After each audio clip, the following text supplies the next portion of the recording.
Hello, bonjour. Pour cette vidéo, on va parler du prince William et du prince Harry. En fait, on essaie de nous monter une image du prince William super viril, super dur. C'est celui qui est prêt à régner car il a les mêmes traits de caractère que sa grand-mère, la reine d'Angleterre. Donc apparemment, cette dureté, ces fermetés s'expriment sur la façon dont il a été ferme envers le prince Harry, ne souhaitant pas assister au rendez-vous pour le Mexique, c'est-à-dire le rendez-vous qu'ils ont eu pour régler les détails du départ de Harry pour les États-Unis, pour le Canada, ainsi de suite. Donc aujourd'hui, on nous parle d'un prince William autoritaire, fort, comme on souhaiterait qu'un roi le soit. Donc après nous avoir parlé d'un prince William timide, on essaie de nous construire cette image-là, cette image que le peuple anglais attend, celui qui va venir régler les problèmes de Harry et Meghan, en disant régler le problème, c'est-à-dire qu'en leur faisant pas de cadeaux, en leur enlevant les titres, en leur refusant tout, c'est ce que apparemment une partie de la population anglaise attend. Ce que j'attends de voir parce que ça sera pas facile pour lui. En tout cas, Meghan Markle, le prince Harry ne se laisseront pas faire. D'ailleurs, en parlant de ça, l'écrivain Robert Lassé, qui a fait une biographie sur lui et le prince Harry, nous explique ceci. C'est dans un entretien accordé à Vanity Fair. Il dit, en fin de compte, on voit une cruauté de la part de la reine sur son refus total de laisser le couple Sussex utiliser le mot royal pour leur nouvelle marque. Et nous voyons la même cruauté chez William. Il dit, il a été fermement interdit au prince Harry et Meghan Markle d'utiliser le mot royal et Sussex Royal pour leur organisation à but non lucratif suite à leur départ de la couronne. Une décision qui ne leur avait vraiment pas plu, selon certains. Là, on essaie de vous expliquer que oui, en étant ferme, la reine a voulu protéger la monarchie et que vraiment les Sussex étaient dévastés par ces décisions-là. Ce dont je doute, les Sussex se sont dit, de toute façon, on peut avoir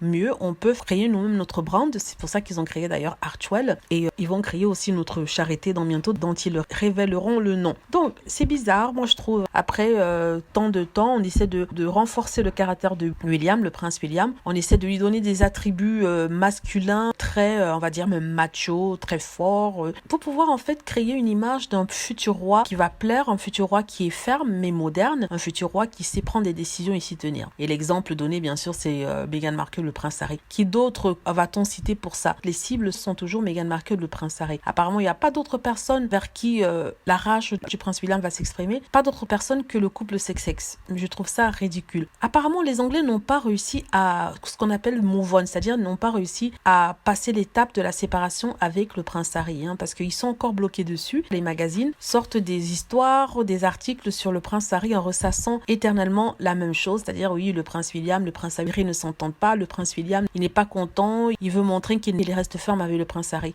et Meghan. Le prince Harry et Meghan, ils sont passés à autre chose, ils sont plus sur la royauté, ils ont compris que c'était terminé, ils veulent se présenter en tant que Harry et Meghan. Et c'est ce qu'ils ont fait ces 2 dernières années. Donc je comprends pas pourquoi ils en font toute cette histoire-là. En fait, c'est pour vendre du papier, c'est pour vendre la biographie de Monsieur Lacy, c'est pour vendre de la publicité, c'est pour vendre tellement de choses. Et les seules personnes qui sont rentables, qui permettent de faire autant d'argent, c'est le prince Harry et Meghan Markle, tout simplement. Voilà, j'espère que vous avez aimé. N'hésitez pas à cliquer sur like si c'est le cas, à vous abonner pour plus de vidéos et à cliquer sur la petite cloche afin d'être averti lorsque je poste une nouvelle vidéo. Merci.